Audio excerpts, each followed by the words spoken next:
शान्तं वन्दे महाकालेश्वरम् रुद्ररूपं महावीर्यं भक्तवत्सलमव्ययम्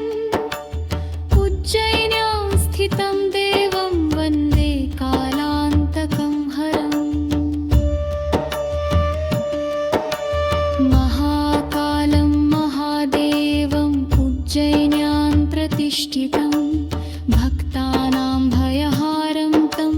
वन्दे शम्भुं सनातनम्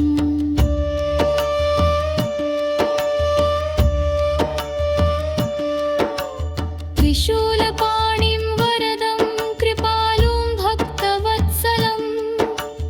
महाकालं नमस्यामि सर्वदुःखप्रणाशनम्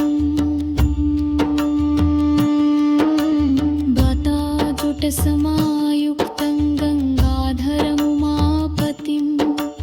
भवभयहरं देवं वन्दे कालान्तकं शिवम्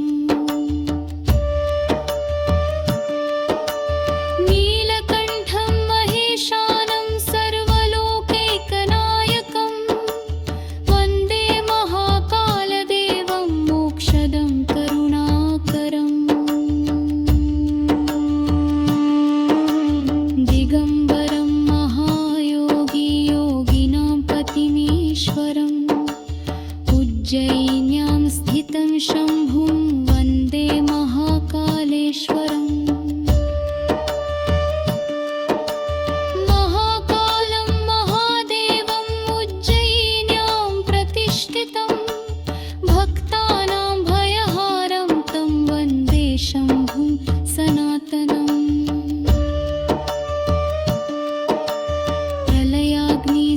प्रख्यं तेजो राशिं सनातनं भक्तानां वरदं नित्यं वन्दे कालान्तकं हरम्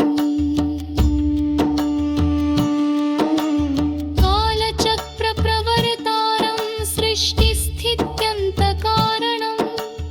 महाकालं नमस्यामि सर्वपापप्रणाशनम्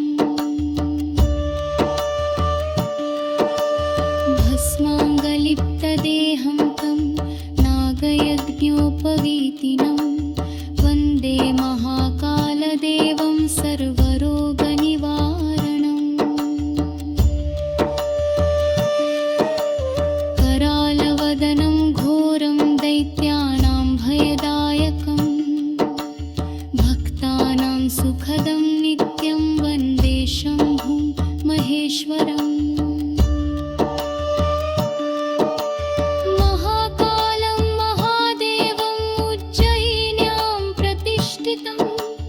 भक्तानां भयहारं तं वन्दे शम्भुं सनातनम् नमः शिवाय शान्ताय नमः कालान्तकाय च नमः परमदेवाय महाकालाय ते नमः चन्द्रशेखरमादित्यं त्रिनेत्रं विश्वरूपिणं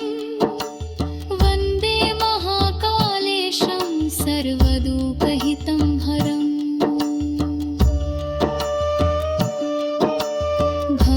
भवसागरतातारं भक्तानुग्रहकारकम् उज्जयिन्यां स्थितं देवं वन्दे कालान्तकं हरम्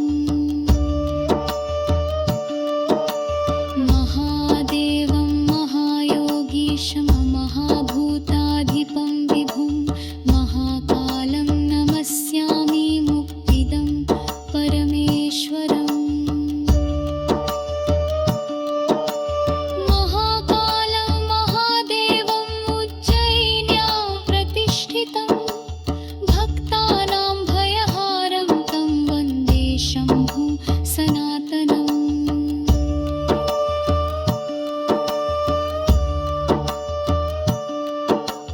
प्रसीद भगवन् शम्भो करुणासागर प्रभो महाकाल नमस्तुभ्यं त्राहि मां सङ्कटभयात् स्मरामि देवेशं वःकारं सनातनं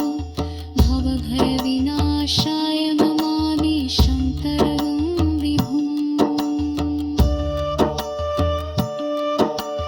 कालामतं करालस्यन्दानभूषयभूषितं वन्दे महाकालदेवं सर्वसिद्धिप्रदायकम् महाकालं महादेवम् उज्जयिन्यां प्रतिष्ठितं भक्तानां भयहारं तं वन्दे शम्भुं सनातनम् त्रिपुरां गतं देवेशं गङ्गाम्भलमुमापतिं वन्दे महाकालेशं भूषदं परमेश्वरम्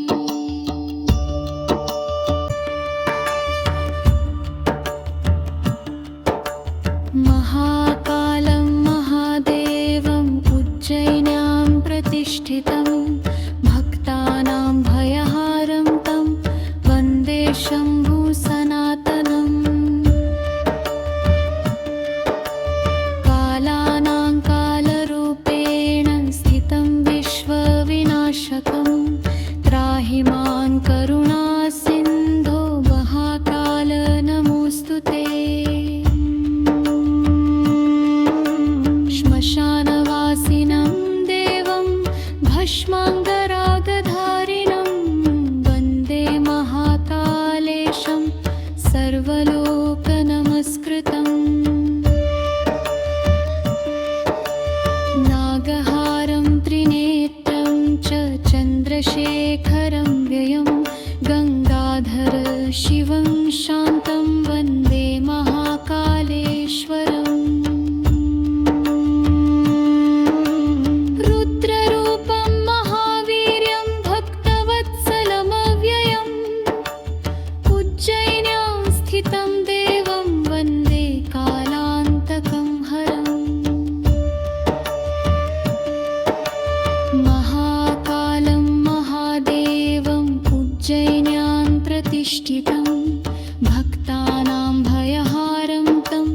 वन्दे शम्भुं सनातनम्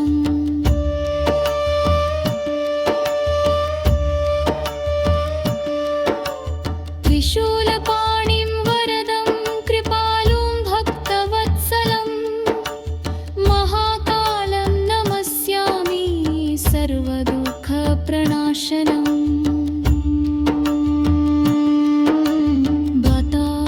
बताजुटसमायुक्तं गङ्गाधरमुमापतिं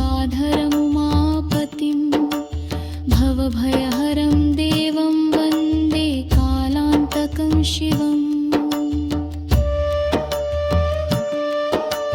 नीलकण्ठं महेशानं सर्वलोकैकनायकं वन्दे महाकालदेवं मोक्षदं करुणाकरम् दिगम्बरं महायोगी योगिनां पतिमीश्वरम् उज्जयिन्यां स्थितं शम्भुं वन्दे महाकालेश्वरम् महाकालं महादेवम् उज्जयिन्यां प्रतिष्ठितं भक्तानां भयहारं तं वन्दे शम्भुं सनातनम् प्रलयाग्निसमप्रख्यं तेजोराशिं सनातनं भक्तानां वरदं नित्यं वन्दे कालान्तकं हरम् कालचक्रप्रवर्तारं सृष्टिस्थित्यन्तकारणं महाकालं नमस्यामि सर्वपापप्रणाशनम्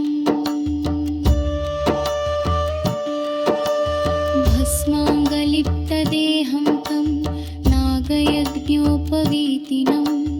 वन्दे महाकालदेवं सर्वरोगनिवारणम्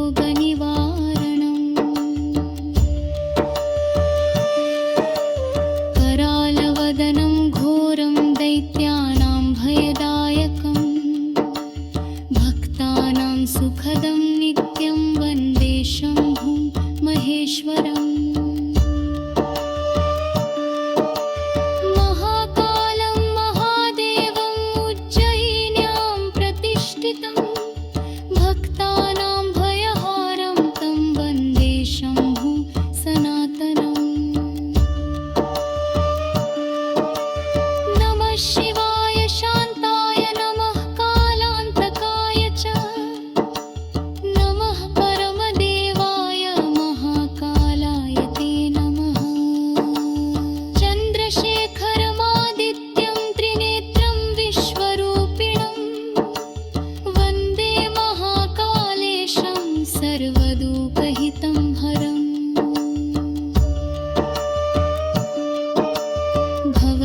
भवसागरतातारं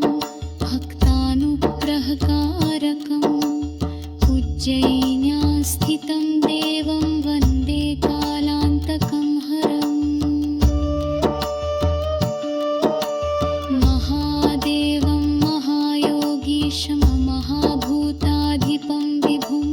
महाकालं नमस्यामि मुक्तिदं परमेश्वरम् महाकालं महादेवम् उज्जयिन्यां प्रतिष्ठितं भक्तानां भयहारं तं वन्दे शम्भुं सनातनम्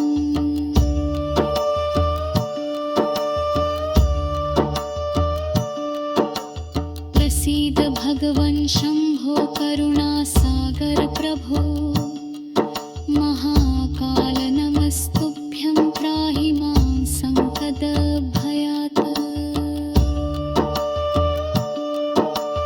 भीतिं स्मरामि देवेशं वहकारं सनातनं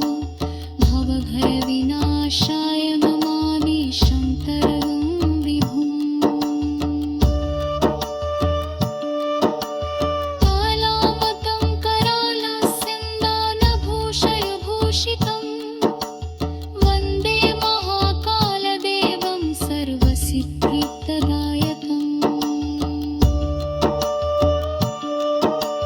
महाकालं महादेवम् उज्जयिन्यां प्रतिष्ठितं भक्तानां भयहारं तं वन्दे शम्भुं